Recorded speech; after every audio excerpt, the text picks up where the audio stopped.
Hello student, very good morning. तो आज हमें बात करना होगा क्वांटिटेटिव एस्पेक्ट्स ऑफ इलेक्ट्रोलिसिस के बारे में। देखो, हमने पहले भी बताया था आपको कि ये पूरा चैप्टर है वो 3 पार्ट में डिवाइडेड है। पहले पार्ट में हमने ये सीखा कि इलेक्ट्रिसिटी बनेगी कैसे, मतलब हमने वोल्टेज सेल या फिर डेनियल सेल को पढ़ा। उसके बाद वाले पोर्शन में हमने ये देखा कि एक बार जो इलेक्ट्रिसिटी बन चुकी है उसका आप यूज़ कैसे करोगे। मतलब इलेक्ट्रिसिटी अगर एक बार बन चुकी है आपसे, तो उस इलेक्ट्रिसिटी को आपको सॉल्यूशन में से पास करना होगा। तो उसके लिए कौन कौन सी क्वांटिटी यूज़ करनी होगी और वो कैसे वेरी करेगा वो हम समझ रहे थे। अब मेरे पास जो थर्ड कंसर्न है, मेरा थर्ड टॉपिक है, वो होगा मेरे पास इलेक्ट्रोलिटिक सेल के बारे में। इलेक्ट्रोलिटिक सेल ऐसा डिवाइस है हमारे पास, इलेक्ट्रोलिटिक सेल एक ऐसा डिवाइस है हमारे पास कि जिसकी हेल्प से आप लोग केमिकल रिएक्शन करवा सकते हो। यहाँ पे हम क्या करेंगे, इलेक्ट्रिकल एनर्जी होगी हमारे पास, जैसा कि देखो आपको बैटरी में दिख रहा है।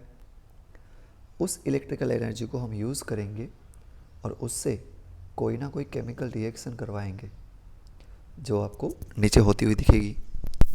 समझ लेते हैं। यहाँ पे एक हमारे पास बैटरी होगा, है ना, जिसको एक्सटर्नल वोल्टेज दिखाया गया या फिर एक्सटर्नल सोर्स ऑफ वोल्टेज। दूसरा जो नॉन स्पॉन्टेनियस रिएक्शन है वो हो रही होगी, हम स्विच में से करंट लेंगे, उसको पास करेंगे बैटरी में से। मतलब इन शॉर्ट हमारे पास जो डीसी करंट होगा वो हम पास करेंगे। डीसी करंट, एसी करंट ये जनरली यूज़ हो सकते हैं, बट पहले तो हम डीसी करेंगे। अब जब आप ये सर्किट कंप्लीट करते हो, है ना, मतलब कि हम चालू करेंगे, कॉपर इलेक्ट्रोड रख दिए हुए हमने, सॉल्यूशन लिया हुआ है कॉपर सल्फेट का। अभी ऐसे ही ये रिएक्शन होगी नहीं, बट जैसे ही आपने स्विच टर्न ऑन की, है ना, तो आपके पास यहाँ पे रिएक्शन होना स्टार्ट हो जाएगा। रिडक्शन होगा आपके पास कैथोड के ऊपर। जो हमारे पास बैटरी का नेगेटिव टर्मिनल होगा जहाँ से वो अटैच है, वो पूरी प्लेट है वो बन जाएगी नेगेटिवली चार्ज। देखो मैं क्या समझाना चाहता हूँ, यहाँ पे आपने गौर से देखा हो तो दिख रहा है कि आपके पास नेगेटिव टर्मिनल है। अब ये जो नेगेटिव टर्मिनल आपके पास है उससे जो प्लेट अटैच है, ये कॉपर वाली प्लेट, उसका खुद का पूरा नेगेटिव चार्ज हो जाएगा। मतलब मेरे पास जो राइट हैंड साइड वाली कॉपर प्लेट है वो टोटली नेगेटिवली चार्ज होगी। अगर वो खुद नेगेटिवली चार्ज है तो उसके पास अट्रैक्ट कौन होगा, पॉजिटिव चार्ज एलिमेंट। सॉल्यूशन के अंदर जो कॉपर 2+ है वो यहाँ पे अट्रैक्ट होते हुए आएगा नेगेटिव प्लेट की ओर। अब समझिए, हमारे पास अगर देखो लेफ्ट हैंड साइड के इलेक्ट्रोड के ऊपर, तो वहाँ पे चार्ज कौन सा है, पॉजिटिव है। ये पॉजिटिव का मतलब क्या है, इसको इलेक्ट्रॉन चाहिए, तो ये इलेक्ट्रॉन खींच लेगा। ये जो कॉपर की प्लेट होगी वहाँ से इलेक्ट्रॉन खींच लिए जाएंगे। अब इलेक्ट्रॉन तो चले गए, बचा क्या, कॉपर मेटल हो उसमें से इलेक्ट्रॉन निकाल दो, 2 इलेक्ट्रॉन, बचेगा क्या, कॉपर 2+। तो इस प्लेट में से कॉपर 2+ नीचे आएंगे। फाइन। तो मैं कहना क्या चाहता हूँ, राइट हैंड साइड में मुझे देखने को मिलेगा रिडक्शन और लेफ्ट हैंड साइड में मुझे देखने को मिलेगा ऑक्सीडेशन। तो जहाँ पे ऑक्सीडेशन हो रहा है उसको बोलेंगे एनोड, जहाँ पे रिडक्शन हो रहा है उसको हम बोलेंगे कैथोड। ये बहुत ही सिंपल बातें थी। अब देखो यहाँ पे लिखा गया है आपको reduction half cell, copper 2+ plus 2 electron gives us a copper in a solid phase, that is a metallic copper. Left side देखो हमें दिया हुआ है ऑक्सीडेशन हाफ सेल, जिसमें कॉपर में से कॉपर 2+ और 2 इलेक्ट्रॉन बनेंगे। ये बातें क्लियर हुई। अब समझिए, यहाँ पे जो एनोड है और कैथोड है वो टोटली अलग होंगे गैल्वेनिक सेल से। गैल्वेनिक सेल और इलेक्ट्रोलाइटिक सेल में डिफरेंस क्या है, यहाँ पे एनोड है वो नेगेटिवली चार्ज होगा गैल्वेनिक सेल में। दूसरा, यहाँ पे स्पॉन्टेनियस रिएक्शन होती रहेगी। थर्ड, सेल पोटेंशियल पॉजिटिव होगा, और अगर मैं बात करूँ गिब्स फ्री एनर्जी की डेल्टा जी, तो वो नेगेटिव होगा। इसके सारे पैरामीटर रिवर्स हो जाएंगे इलेक्ट्रोलाइटिक सेल में। यहाँ पे जो नेगेटिव टर्मिनल है वो कैथोड होगा, रिएक्शन नॉन स्पॉन्टेनियस होगी, आपको करवाना होगा, खुद ब खुद नहीं होगा। थर्ड पॉइंट, सेल पोटेंशियल जो होगा ना आपका वो है नेगेटिव, और चार्ज जो गिब्स फ्री एनर्जी होगा, change in Gibbs free energy, वो होगा पॉजिटिव। अब कोई भी सेल में जो एनोड होगा वहाँ पे ऑक्सीडेशन ही होगा और कैथोड है वहाँ पे रिडक्शन होगा, जो कि मैंने आपको पहले भी बताया था। एनोड और कैथोड के ऊपर क्या हो रहा है वो हमें समझ में आना चाहिए। अब देखो, इंडस्ट्रियल स्केल पे अगर हम बात करें तो वहाँ पे बड़े से डीसी पावर बॉक्स होता है, ग्रेफाइट के इलेक्ट्रोड होते हैं और वहाँ पे अलग अलग मेटल फाइंड की जाती है, प्योर एल्यूमिनियम है, प्योर कॉपर है। इस मेथड से आप जनरेट कर पाओगे। दूसरा, जब भी कॉपर को प्यूरिफाई करना हो तब क्या करना पड़ेगा, इम्प्योर कॉपर का हम एनोड बना लेंगे और जो प्योर कॉपर है उसका कैथोड बना देंगे। तो क्या हो, कॉपर है वो एनोड में से निकल करके कैथोड पर जमा हो रहा है। तो इस पूरी प्रोसेस को हम इलेक्ट्रोलिसिस बोलेंगे और इसको इलेक्ट्रोलिटिक रिफाइनिंग भी बोला जाता है कि कॉपर एक जगह से निकल करके दूसरी जगह पे चला गया और नीचे है कुछ इम्प्योरिटी जमा हो जाएगी। आपके पास सोडियम हो, मैग्नीशियम हो, एल्यूमिनियम हो, ऐसे मेटल्स भी हम इलेक्ट्रोलिसिस की हेल्प से जनरेट कर सकते हैं और किए जाते भी हैं। अब देखो, अगर आपको क्वांटिटेटिव एस्पेक्ट समझने हो तो आपको फेराडे के लॉ समझने होंगे।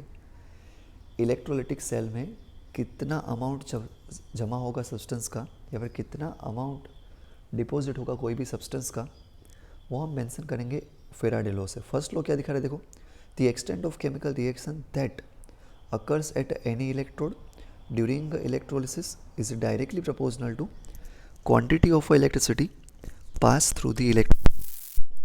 क्या बात है भाई, समझ में नहीं आया, समझाता हूँ, डोंट वरी।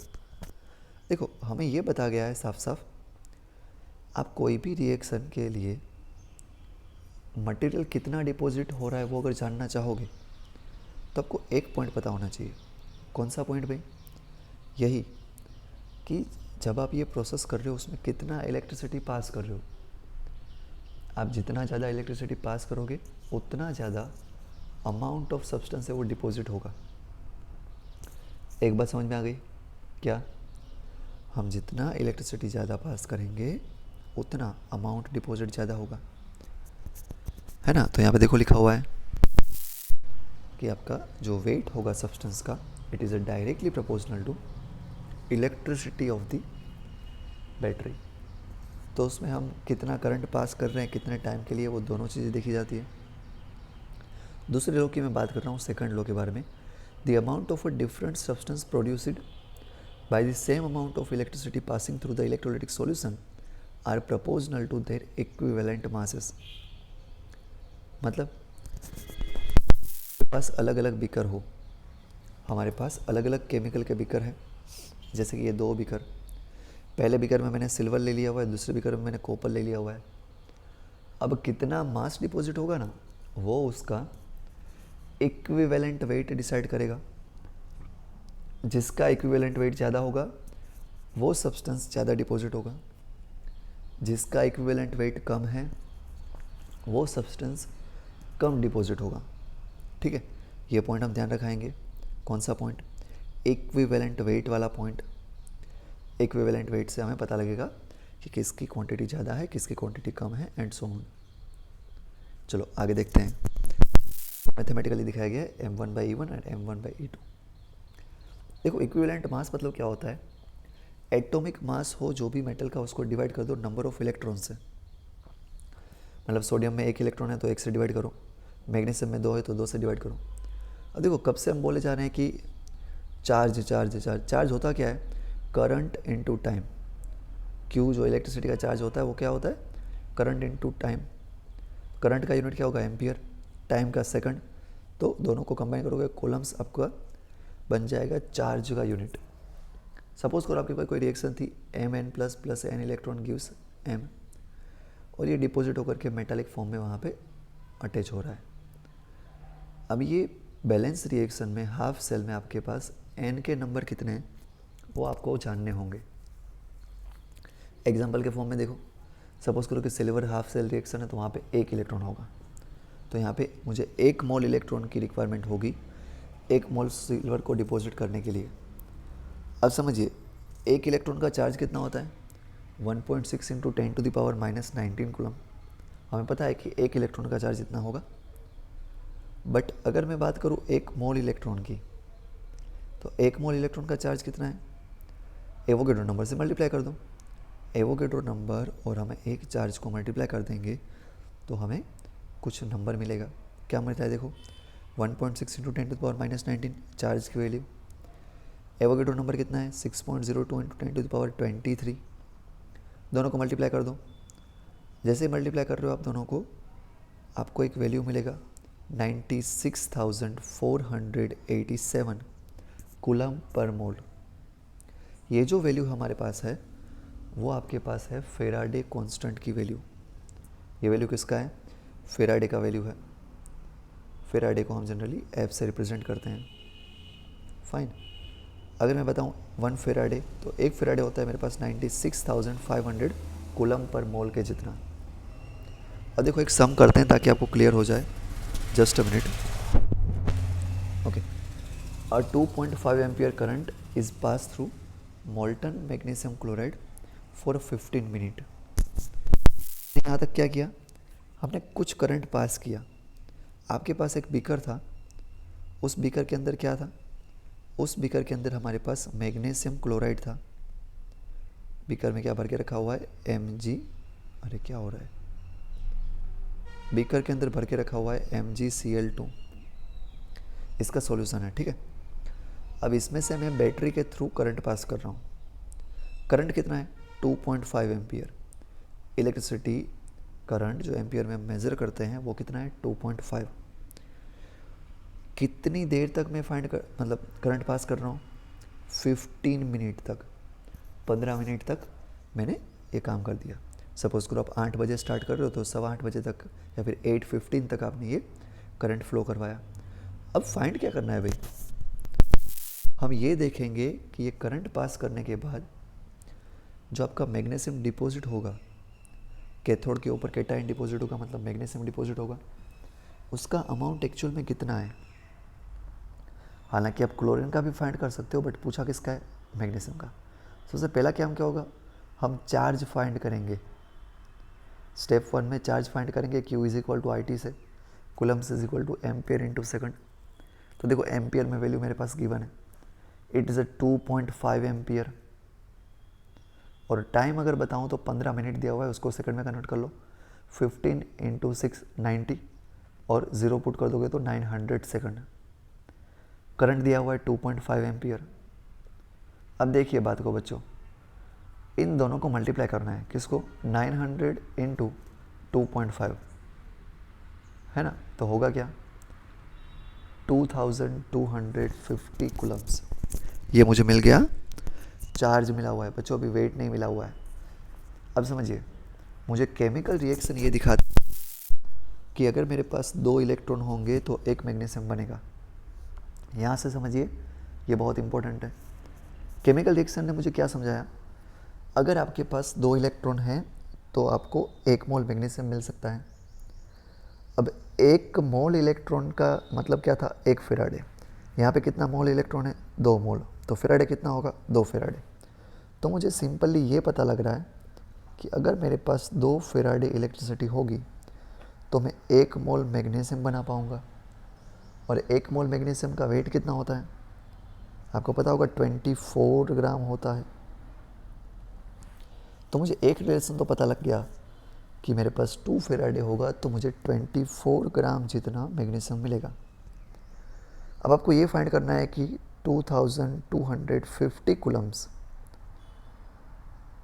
आपके पास अगर चार्ज हो तो उसमें कितना वेट डिपॉजिट होगा। देखो कैसे होगा, समझिए। हम यहाँ पे थोड़ा टेक्निकल टर्म्स यूज़ कर रहे हैं और थोड़ा सिस्टमेटिक जाएंगे तो देखो क्या हो रहा है। We require 2 Faraday, that is a 2 into 96,487 coulombs to deposit 1 mole of 24 gram magnesium. तो वही बोला उन्होंने कि 2 Faraday होगा तो 24 डिपॉजिट होगा। But if you have 2250 coulombs then how much magnesium will be deposit. तो क्या करेंगे? 24 into 2250 whole divide by 2 into 96,487। इतना कुट करने के बाद थोड़ा सा मैथमेटिक्स करोगे, यू विल गेट 0.2798 ग्राम। तो 0.2728 ग्राम जितना डिपॉजिट हो रहा है। अब समझिए, नेक्स्ट क्लास में हमें पढ़ना होगा प्रोडक्ट ऑफ इलेक्ट्रोलिसिस के लिए। आपके पास जब आप इलेक्ट्रोलिसिस करते हो तब आपको प्रोडक्ट क्या मिल रही है वो हम समझेंगे। बट आज के लिए क्या पता होना चाहिए आपको? फेराडे के लॉ, फेराडे ने क्या फाइंड किया, ऐसे सम करने आने चाहिए, इसकी फॉर्मूला समझ में आने चाहिए, कर लेना। कुछ भी समझ में ना आए तो पूछना। हाँ, होमवर्क में आपको जितने भी क्वेश्चंस हैं सम के जैसे वो करने होंगे। थैंक यू सो मच, मिलते हैं नेक्स्ट क्लास में।